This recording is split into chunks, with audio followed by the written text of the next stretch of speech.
चलिए, hi guys, good evening. Good evening guys. चलिए भाई, गुड इवनिंग गुड इवनिंग। आपकी सब अपने आप को म्यूट करेंगे, क्लास को स्टार्ट कर रहे हैं आगे। तो लास्ट टाइम हमने आपको पढ़ाया था फोर्स के बारे में, सब कुछ करवाया। कुछ बच्चों ने मुझे अभी व्हाट्सएप पे कुछ प्रॉब्लम भी भेजी है, मैं उसको भी डिस्कस करूंगा। और फिर आज हम अपना जो हमने अभी तक पढ़ा फोर्स के बारे में, स्केलर, वेक्टर, दो के बीच में, मल्टीपल के बीच में, डाइलेक्ट्रिक के बीच में, सबके फॉर्मूले है हम एक बार एक बोर्ड पे लिख दे जिससे आपको इजीली हो जाए उसे नोट करने के लिए। मगर उससे पहले एक बच्चे की प्रॉब्लम थी जो मुझे ऑनलाइन उसने भेजी, तो मैं प्रॉब्लम डिस्कस करूंगा फिर आगे चलूंगा। तो क्वेश्चन कुछ इस तरह से था।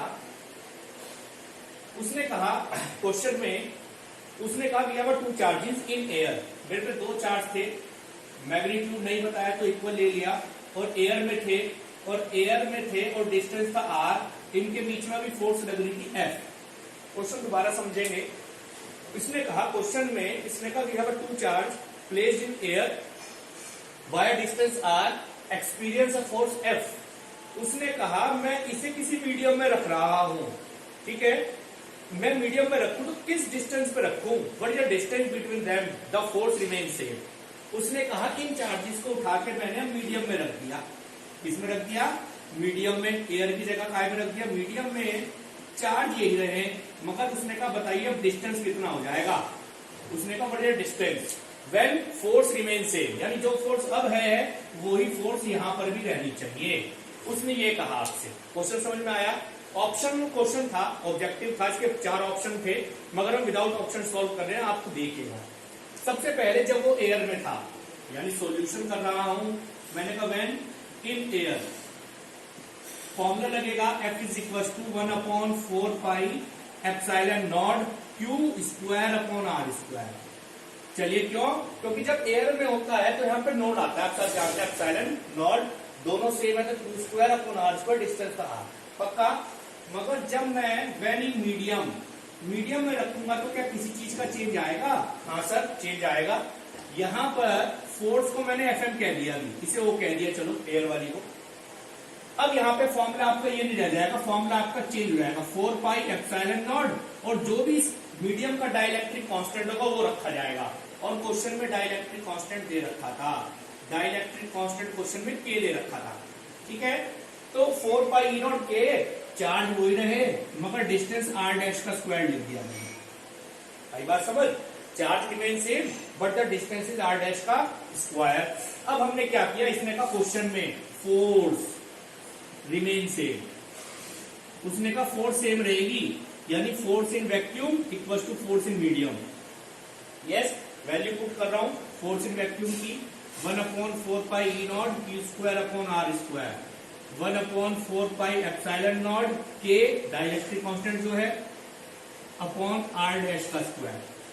जब EM को रिप्लेस करोगे ना तो ये टर्म बनेगी, अभी समझा भी रहा हूं, चलो अभी पहले सॉल्व कर दो।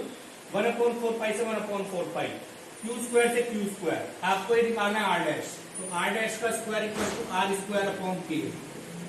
ये इधर चला गया, ये इधर आ गया, तो आपके पास डिस्टेंस आ गया R dash, R by root K। तो this one is the answer, ठीक है, this one is the answer. बहुत अच्छा क्वेश्चन पूछा मोहित जी ने। सर यहाँ तो EM आना था, बिल्कुल ठीक था, बिल्कुल बहुत बढ़िया, EM ही आना था। तो मैंने कैसे रिप्लेस किया मैं बता दूं, ये आपके नॉलेज के लिए है,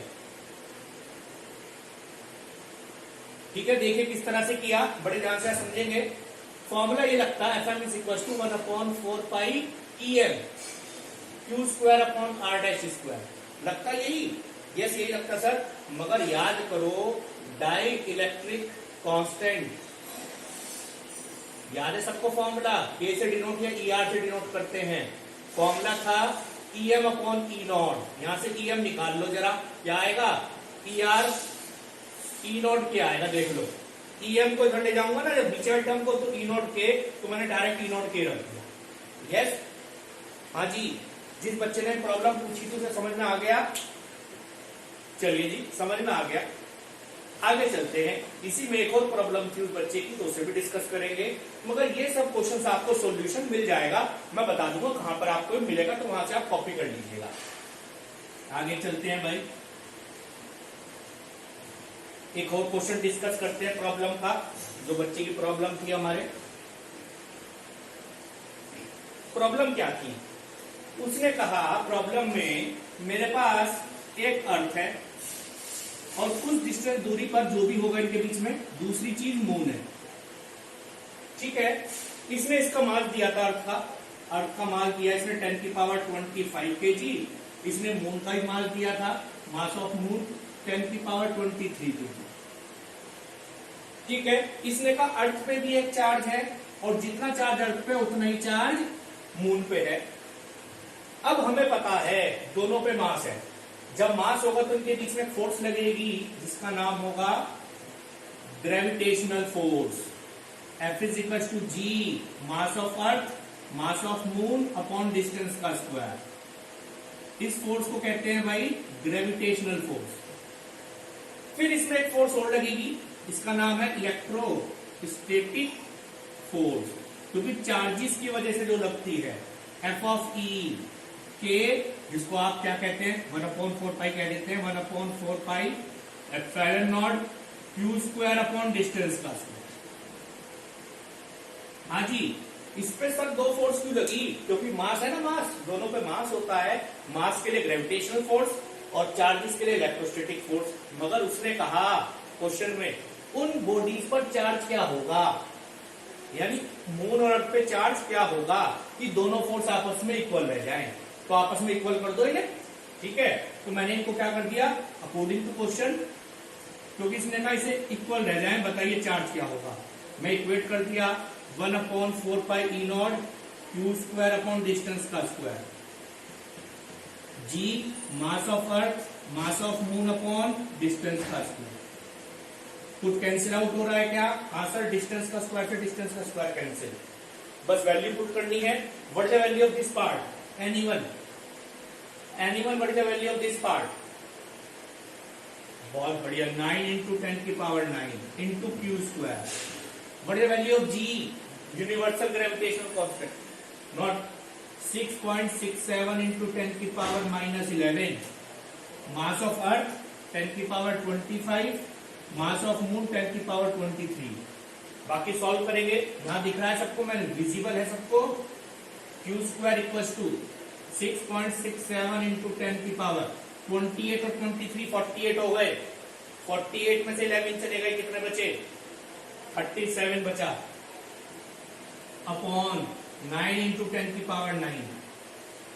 थोड़ा सॉल्व करिएगा, सॉल्व करके आपके पास में सॉल्व करिएगा।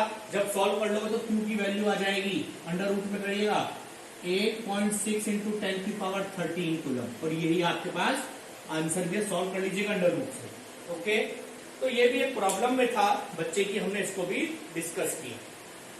तो दोनों क्वेश्चन के सॉल्यूशन आपको बहुत जल्दी मिल जाएंगे, मगर उससे पहले हम थोड़ा सा और आपसे बात करते हैं इससे रिलेटेड। एक और है, और कौन सा था बेटा? अच्छा, वो तो जो है हमने एनसीईआरटी क्वेश्चन करवाया था ना, उससे रिलेटेड है, उसे पढ़ ले, समझ में आ जाएगा वो। ठीक है, आ जाइए, आगे चल रहे हैं भाई। Yes please. तो हमने अभी तक यहां पर एक फिजिकल क्वांटिटी कवर करी इलेक्ट्रोस्टैटिक्स में। उस फिजिकल क्वांटिटी का नाम है फोर्स बिटवीन चार्जेस। यानी अभी तक जो मैंने कवर किया वो फोर्स कवर किया, बस एक टॉपिक हुआ है ओनली फोर्स। अभी इलेक्ट्रिक फील्ड है, फिर इलेक्ट्रिक पोटेंशियल है, बहुत क्वांटिटी है, फ्लक्स है, मगर अभी हमने एक क्वांटिटी को कवर अप कर लिया जिसका नाम है फोर्स। अब अभी तक आपने कितने फॉर्मूले पढ़े, मैं एक बार वो एक छोटा सा आपको बोर्ड पर बना दूं और आप उसे अच्छी तरह अपने पास रखिएगा संभाल के। आपको बोर्ड एग्जाम में बहुत इससे हेल्प मिलने वाली है। ठीक है, नोट्स बहुत अच्छे बनाएंगे आप इसी तरीके से, मैं बता दूंगा किस तरह से बनाना है आपको। मगर अब हम जितने भी फॉर्मूले हमने पढ़े वो पढ़ेंगे हम। चलिए, जब हमने चैप्टर शुरू करा तो सबसे पहला फॉर्मूले का जो टॉपिक था वो क्वांटाइजेशन का था, याद होगा, जिसको कहते थे आप क्वांटाइजेशन ऑफ चार्जेस, जिसके अंदर पहला फॉर्मूला आया था Q equal to plus minus n. सबसे पहला फॉर्मूला था क्वांटाइजेशन का, इसके अंदर Q equal to plus minus n. हर चीज बताऊंगा मैं आपको, where Q is a total charge on a body, जो भी चार्ज होगा बॉडी या सिस्टम जो भी ना, what is an is a integer, number is from 1 2 and so on, और व्हाट इज ई, चार्ज की वैल्यू। चलिए बहुत बढ़िया। तो फर्स्ट फॉर्मूला, पहला फॉर्मूला था आपके पास में क्वांटाइजेशन का, Q इक्वल्स टू है। जब आपने क्वांटाइजेशन पढ़ा, इसके बाद आपके पास दूसरी चीज आई, फोर्स बिटवीन 2 पॉइंट चार्जेस, यानी उसके बाद आपके पास फोर्स आई बिटवीन 2 पॉइंट चार्जेस। उसका फॉर्मूला पढ़ा, F is equal to 1/4 pi epsilon naught Q1 Q2 upon, ये फॉर्मूला आपने पढ़ा एयर में, ठीक है, इसे नोट भी लगा देते हैं। एयर था, वैक्यूम था और फ्री स्पेस था, ठीक है, ठीक है, ये फॉर्मूला पढ़ा। अभी हम बात करेंगे मीडियम में, फॉर्मूला चेंज हो गया, 1/4 पाई EM भी लिख सकते हैं, Q1 Q2 upon R square, या वो जो भी न्यूमेरिकल में लिखा था 1/4 pi E0 K Q1 Q2 upon R square, ये फॉर्मूला पढ़ा मीडियम में, ठीक है। अगर इसमें कोई क्वांटिटी समझ में नहीं आएगी, वो मेरे से पूछेंगे, हाँ सर बता दीजिए, सर F हमें पता है, फोर्स, सर Q चार्ज पता है, R, मगर ये एक नई चीज है, where E0 is absolute electrical permittivity, और वो भी कौन सी वैल्यू में, इन वैक्यूम या फ्री स्पेस कह सकते हैं। वैल्यू लिख रहा हूं उसकी 8.85 into 10⁻12 newton -1 metre -2 coulomb square, ठीक है। यहां पर EM का भी नाम है, वैसे डॉट बना रहा हूं, absolute electrical permittivity in medium. इसकी वैल्यू अलग अलग सिस्टम के लिए अलग अलग होगी। यहां पर K भी एक क्वांटिटी है, इसे कहते हैं डाई इलेक्ट्रिक कांस्टेंट, ठीक है। ये दो चार्जेस के बीच में था फॉर्मूला। अब दो चार्जेस के बीच के बाद इसी में हम वेक्टर फॉर्म लिखेंगे इसकी, ठीक है। कौन सी form, vector form. Vector form में आपके पास फॉर्मूला आ रहा था F12 vector is equal to 1/4 pi E0 Q1 Q2 upon R square, R12 cap, ठीक है।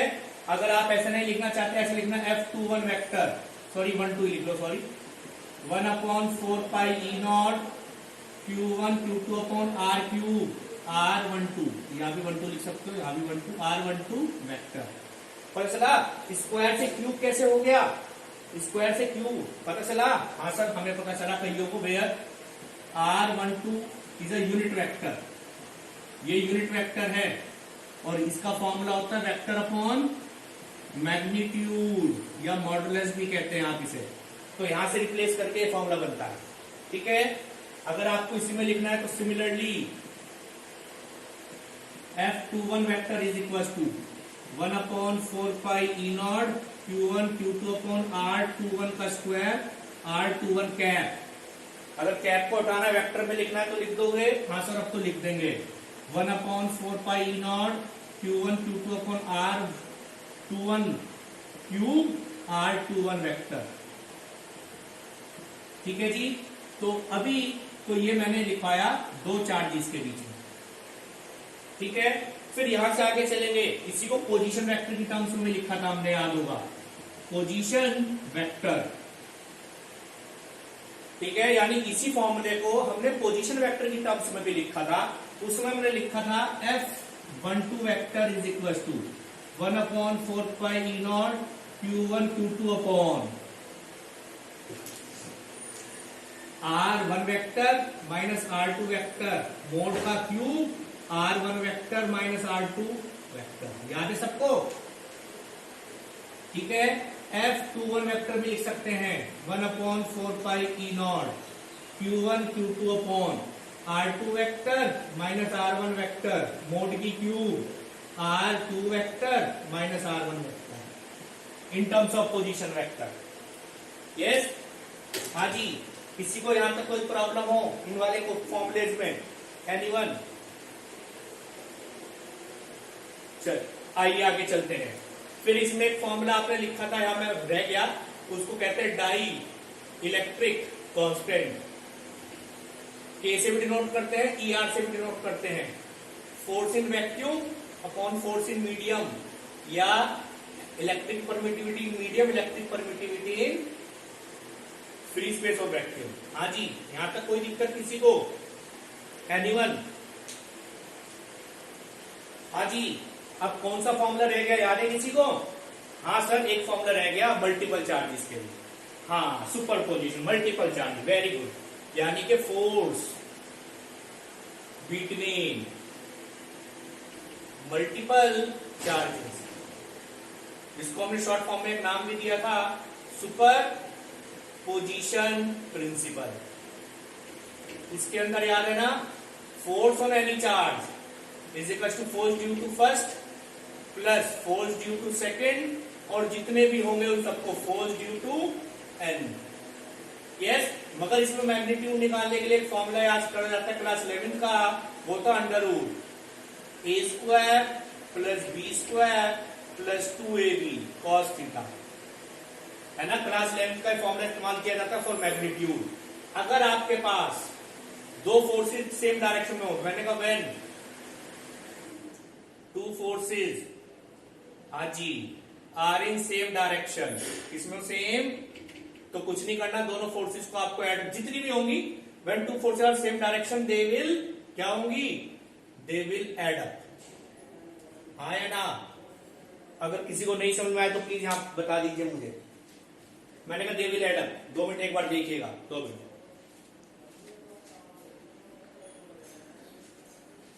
ठीक है, दे विल एड अप। अब आगे आ रहा हूं, मैंने कहा when two forces are in opposite direction, add करेंगे। अब अपोजिट डायरेक्शन में ऐड करेंगे क्या? एनीवन? क्या? Yes, opposite direction they will subtract. Yes or no? They will subtract. Sir अगर ये भी ना हो तो क्या करेंगे? चलो जी, मैंने कहा व्हेन दे आर परपेंडिकुलर, मैंने कहा वो परपेंडिकुलर है, याद है ना। परपेंडिकुलर में शॉर्ट हो जाता है formula, R is equal to under root A square plus, आगे वाली टर्म भी लिखी जाएगी। तो ये सारे फॉर्मूले थे अब तक जो आपने पढ़े, इसके अलावा कुछ पढ़ा हो तो अभी मुझे आप याद करवाइएगा। मगर quantization, force between two charges, vacuum और मीडियम, वैल्यूज बताई, वेक्टर फॉर्म, पोजीशन वेक्टर की टर्म्स में, ठीक है, इसे याद रखिएगा। इसे दिख नहीं रहा होगा तो मैंने इसे थोड़ा सा बॉक्स में बंद कर दिया। पोजीशन वेक्टर की टर्म्स में dielectric constant, force between multiple charges, superposition, ये तो सारे हमारे थे केवल न्यूमेरिकल फॉर्मूले, है ना। अगर कोई और याद हो तो मुझे बता दीजिए, मैं आपको 20 सेकंड का समय दे रहा हूं, एक बार देख लो अच्छी तरह, कोई याद आ रहा हो तो।